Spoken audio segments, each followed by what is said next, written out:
आप क्या समझते सुख सुविधाओं में हम कमजोर होते हैं?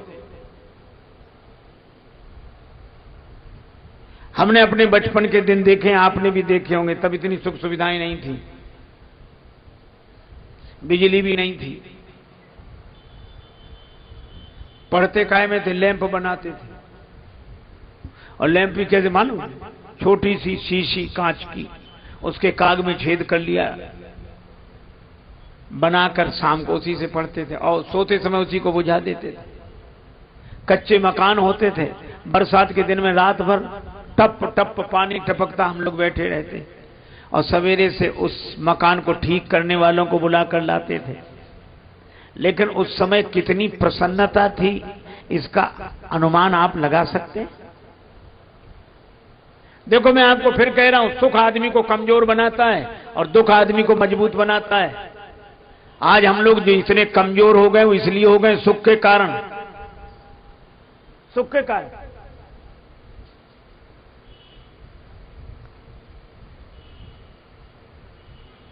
क्या कूलर एसी है ही नहीं,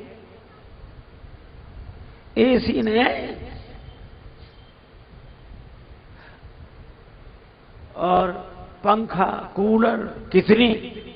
मैं ये नहीं कहता कि आप इन सुख सुविधाओं में ना रहें, जरूर रहें, इनका उपयोग करें, लेकिन हमारे राजाओं की तरह, जैसे राजा लोग राज्यपाट सुख सुविधा छोड़कर वन में चले जाते थे, क्यों? ताकि तप कर सकें, दुख में तप सकें। आपको भी अगर अपने को मजबूत बनाना है तो कभी कभी इन अव्यवस्थाओं में भी जाकर रहा करो, आप मजबूत बनेंगे। कभी कभी इन अव्यवस्थाओं में जाकर रहो, आप मजबूत बनेंगे। कमजोर हो गए हो, अब तो 2 मिनट को बिजली चली जाए, 2 मिनट को, उसमें 2000 गाली दे डालेंगे और क्या शासन ऐसा और संसार ऐसा और देश ऐसा और क्या हो गया। हम राम कथा सुनते हैं,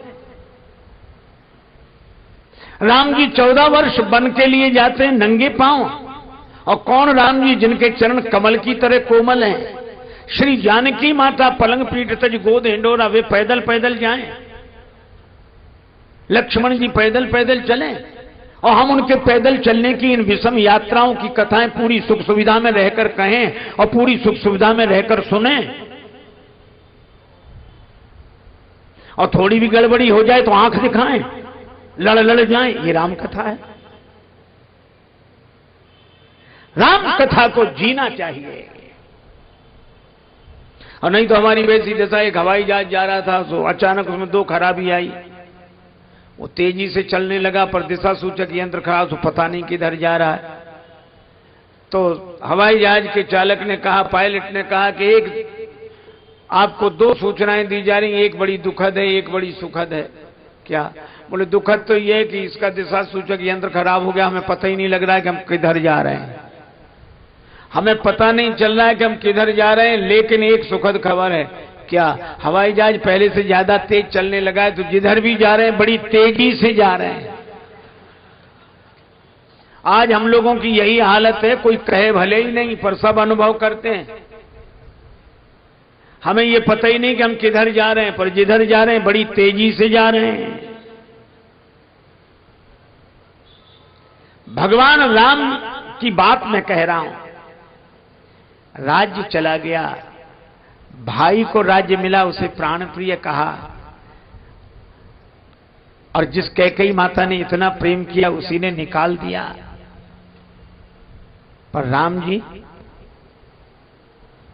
की ऐसी दशा हुई कि श्रृंगवीरपुर के राजा निखाद ने ठहराया, उससे भी कहा कि केवट से मैं नाव मांगूंगा, तुम नहीं। मित्र है राजा, राजा के आदेश पर तो नावें आकर खड़ी हो जाती, पर नहीं, राम जी ने खुद नाव मांगी। अच्छा, आप एक बात करो कि राम जी ने नाव मांगी और केवट नाव नहीं लाया, ऐसा अपने साथ हो जाता तो रोते कि नहीं कि आज ऐसे भी दिन आ गए,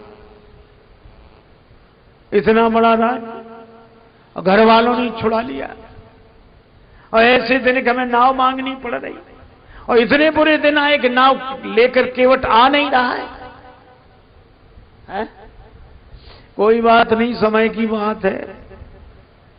अनुकूल समय आने दो, राजा बनते सबसे पहले तुझे ही नहीं पकड़वाया तो हमारा नाम नहीं, यही सोचते। लेकिन राम जी ये नहीं सोचते, केवट ने मना किया और भगवान उस दशा में भी बेहसे करुणा है। भगवान राम मुस्कुराते हैं, अपनी परिस्थिति खराब है, राम जी मुस्कुराते हैं। दूसरों की हंसी उड़ाना आसान है, उपहास करना आसान है। अरे ये कोई बात हुई? अपने पर संकट आए उस समय मुस्कुराओ तो वीर पुरुषों का काम है। दिल दे तो इस मिजाज का परवरदिगार दे, जो रंज की भी घड़ियां खुशी से गुजार दे। समुद्र मथा गया, अमृत पाने के लिए विष निकल आया। अमृत पिया देवताओं ने, विष पिया भगवान शंकर ने, तो अमृत पीने वाले तो देव रह गए और विष पीने वाले महादेव हो गए। मुस्कुराकर जिसको गम का जहर पीना आ गया, ये हकीकत है जहां में उसको जीना आ गया।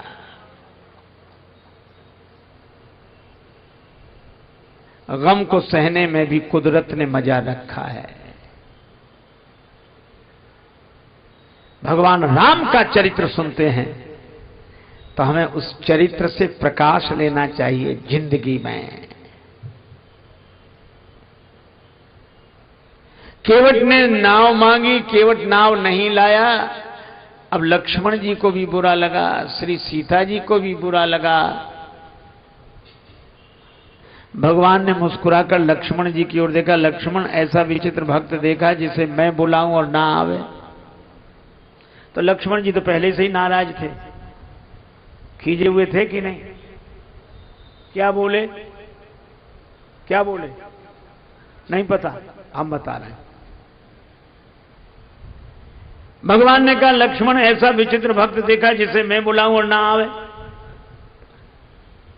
लक्ष्मण जी बोले, प्रभु आपके जितने भक्त होते हैं ऐसे ही होते हैं।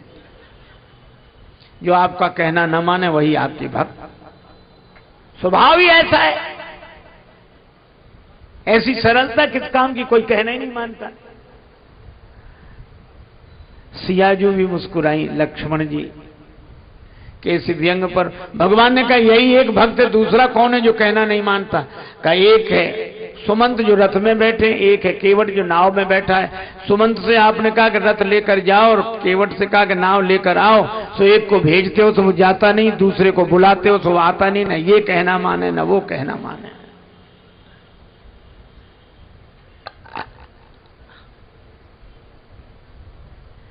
सियाजू मुस्कुराई लक्ष्मण जी ने की इस बात पर भगवान भी मुस्कुराए। राम जी ने कहा, किसी दुकानदार का सगुन सवेरे सवेरे बिगड़ जाए, कोई उधार मांगने वाला आ जाए तो दुकानदार होता ना रहे बौनी ना बट्टा सवेरे सवेरे, क्योंकि अब दिन भर उधारी का सामना करना पड़ेगा।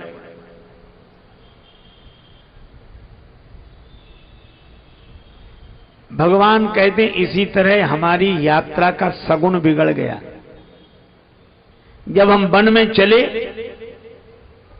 तो वनवास केवल हमें हुआ था। क्या लिखा है? 14 बरस राम बनवासी बनवासी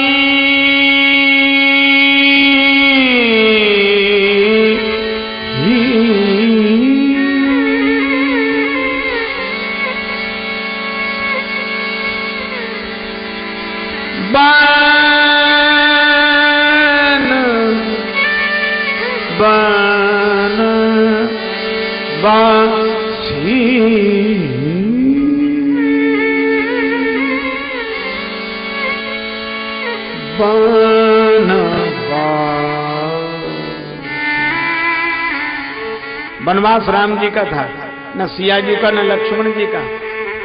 पर राम जी ने कहा कि हमने आप दोनों को मना किया था कि हमारे साथ वन मत चलो। दोनों बोले हाँ किया था। बोले फिर आप दोनों ने कहना माना? दोनों बोले नहीं माना। भगवान ने कहा, हम समझ गए थे कि यात्रा के शुरू में ये हाल है तो आगे जितने मिलेंगे सब ऐसे ही मिलेंगे।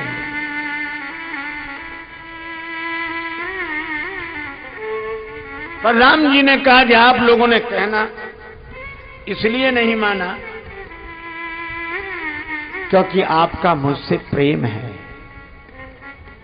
और मुझे लगता है कि केवट अगर कहना नहीं मान रहा है तो यह भी बड़ा प्रेमी होगा। बोले इसके जीवन में प्रेम तो दिखाई नहीं दे रहा है। भगवान बोले केवट के जीवन में प्रेम का दर्शन है, प्रेम का प्रदर्शन नहीं। प्रेम का दर्शन होता है, प्रदर्शन नहीं। ऐसे प्रदर्शन करने वाले तमाम प्रेमी मिलेंगे। क्यों? जो भी मिलता है, भैया आप तो हमें प्राणों से ज्यादा प्रिय हो, कहते कि नहीं? प्राण प्रिय, प्राणाधिक प्रिय। और दिन भर एक से ही नहीं कहते कि प्राण से ज्यादा प्रिय। दिन में 50 आदमी मिले, प्राण से ज्यादा प्रिय, भैया मेरे प्राण। आहा,